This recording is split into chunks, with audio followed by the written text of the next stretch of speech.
Nakumbuka mwaka 2006 au 2007 nikiwepo katika viwanja vitukufu cha hija, na huu ni wakati wake, Mwenyezi Mungu atujalie wote tupate kuhiji. Niliwahi kuwauliza watu wa taifa la Indonesia, kwa nini nyie miaka yote mnakuwa ni wengi zaidi huku katika ibada ya hija tofauti na mataifa mengine? Yule nilomuuliza alijibu, anasema kwa sababu sisi kwetu hata kama umesoma unakusanya degree 2, 3 na zaidi, ni tabu kupata kazi ikiwa hujahiji. Ni ngumu sana ukaajiriwa ikiwa umekutana na mtu ambaye amesoma kama wewe lakini mwenzio anayo certificate ya hija. Kwa nini? Akasema kwa sababu msingi mkubwa uliokuwa katika hija ni maneno ya Mtume Muhammad sallallahu alaihi wasallam. Mtume anasema mwenye kuhiji na ikawa hija yake ameifanya vizuri, basi huyu hana malipo isipokuwa pepo. Kila aliohiji anazingatia hadithi hii, hapendi kuichafua hija yake kwa kuiba, hapendi kuichafua hija yake kwa kula rushwa, hapendi kuichafua hija yake kwa kusema urongo, hapendi kuichafua hija yake kwa kufanya khiana. Kwa hiyo akiajiriwa, mwajiri wake anasema huyu atakuwa sawa sawa, kwa sababu pamoja na ujuzi wa alichokisomea na atakapofanya kazi hapa itakuwa analindwa na hija yake. Ukiyachunguza maneno haya ni kwamba sio kwamba atakuwa analindwa na hija yake, atakuwa analindwa kwa hofu yake ya Allah subhanahu wa ta'ala. Mwenyezi Mungu atujalie katika hapo. Ndio tukasema wiki iliyopita, narudia aya ile, na wewe ichukue kwa uzuri hii ukaifanyie kazi, uone kwamba namna gani utaepuka na kupiga kelele za vitu vidogo vidogo katika nyumba yako na hata majirani zako. Niwahusie kwa mara nyingine, pamoja na kuhusia mimi binafsi, tumche Allah. Allah tumcheni Mwenyezi Mungu ukweli wa kumcha. Tumalizie maneno yetu katika hutuba hii ya pili. Nianze kwa kusema miongoni mwa starehe watakazolipwa watu wa peponi ni kuwepo kule peponi pia na watoto. Maal asafi shadid, kwa masikitiko makubwa, kutokana na watu kutoelewa ile ya ayyuhalladhina amanu qu anfusakum wa ahlikum nara tulioitaja wiki iliyopita, na leo tumeiongezea. Leo bwana, kwa kutoogopa Mungu subhanahu wa ta'ala, wanatokea watu wanapata watoto, lakini majaribio yao ya ukatili wao ni watoto wao. Sio ajabu leo kusikia mtu kamuua mtoto wake, kama ile ambayo sio ajabu kusikia mtu kamuua mama yake. Sio ajabu leo kusikia mama kamuua mtoto wake. Mtume Muhammad sallallahu alaihi wasallam aliwahi kuulizwa kitu, nacho ni nini? Tuko darasani hapa kwenye hutuba namalizia. Aliulizwa nini hukumu ya mtu aliyemuingilia mkewe kisha spams zake akazimwaga nje. Maswahaba walimuuliza jambo hili Mtume sallallahu alaihi wasallam. Kitaalamu linaitwa al-azlu. Al-azlu ni ile kumlenga ndege karibu unataka kumtungua risasi ukapiga juu. Ndio hiyo. Metaja watu wazima, nyie mnaelewa. Wote mnaelewa.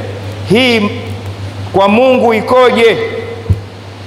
Mtu kumuindea mkewe wa halali kisha spams akazitupa nje. Mtume alijibu dhalika alwadul khafiyyu, huko ni kuua kuliko jificha. Wauaji wako wengi, makatili wanaanzia huko. Dhalika alwadul khafiyyu, hapo unaua kundi kubwa la umma, lakini kumejificha. Wewe umejificha na kitendo chako kumejificha. Maana yake nini? Tizama kuhusiana na suala la ukatili linavyokemewa katika Uislamu. Tangu mtu hajakuwa mtu, yupo katika ndumbwi kwenye spams pale, Uislamu unaanza ambia ukizoea desturi hiyo kuua huko basi mpaka ukishakuwa na umazoea utakuja kuua wenzio. Mwenyezi Mungu atuzindue haya. Hiyo ndo nafasi ya Uislamu katika kukemea vitu kama hivyo. Haianzii hapa, inaanzia tangu kumwaga spams nje. Mle kuna mamilioni ya umma, umewaua wote. Tumesema dhalika alwadul khafif. Uislamu ukakemea pia ile hali iliyokuwa tangu zamani, mtu kukiua kitoto kidogo. Qur'ani ikaja, wa idhal mauuda suilat bi ayi dhanbin qutilat. Katika kiraa kingine bi ayi dhanbin qutilti. Siku ya Kiyama yule mtoto aliouliwa hali ya kuwa ni mchanga, ndio kwanza anatoka katika tumbo la mamake, yule naye atapewa haki yake mbele ya Allah, anaitwa mauuda. Yule aliouliwa, kuna wamama wengi sasa hivi wanajifungulia vyooni, wanajifungulia saa nyingine chumbani, mtoto anamtupa katika mashimo ya taka. Yule mtoto Mungu hamuachi hivi, anaenda kumpa haki yake siku ya Kiyama. Anamuuliza bi ayi dhambi qutut, tuambie wewe uliuliwa kwa dhambi gani? Aseme mama yake atahukumiwa na wazee wake watahukumiwa. Qur'ani inasema wazi, la taktulu auladakum khashyata imlakin. Sehemu nyingine imekuja la taktulu auladakum min imlakin, msiwaue watoto wenu kwa kuogopa njaa na umaskini. Kuna watu leo anakuwa na watoto kisha anawatafutia njia ya kuwaua kwa sababu ana hofu vipi atawalea. Mungu anasema msiwaue, sisi tutawapa riziki hao na nyinyi tutawapa. Mtume Muhammad sallallahu alaihi wasallam siku moja aliulizwa na mmoja katika sahaba zake, ayu dhanbin akbar ya Rasulullah, Mtume tuambie dhambi gani kubwa kuliko dhambi nyingine yoyote? Mtume alimjibu yule mtu, antaj'ala lillahi niddan wa huwa khalaqaka. Ya kwanza hiyo ni kumfanya Mwenyezi Mungu anamshirika, ana rafiki au ana mwenza wake. Kufanya hivyo, hiyo ni dhambi kubwa, ilhali Mungu amekuumba. Yule mtu akamuuliza, thumma ai, kisha baada ya dhambi hiyo ni ipi inayofuata kwa ukubwa? Sallallahu alaihi wasallam akamjibu yule mtu akamwambia, antaktula waladaka khashiyata an yat'ama ma'ak, ni kumuua mtoto wako kwa kuogopea umaskini. Hiyo inayofuata. Kisha ipi? Ya tatu akasema, antuzania jarata halila tajari, ni kuzini na mke wa jirani yako. Kisha Mtume sallallahu alaihi wasallam akasoma aya iko katika suratu Al-Furqan, hatuna haja kuisema hapa. Kiufupi, hotuba yangu ya leo inalenga tusiwe wakatili maanawia na wala tusiwe makatili hisia. Ukatili maanawia ni kuacha wewe ukaenda peponi, mtoto wako akaenda motoni. Hii ni maana. Kuna watu wanajiona wao sio makatili, lakini ni makatili kwa sababu hana juhudi za kumfanya mwanawe kuingia peponi. Huo ni ukatili. Anajilea mwenyewe, kama tulivyosema katika moja ya hutuba zilizopita. Kuna kutunza mtoto na kuna kulea mtoto.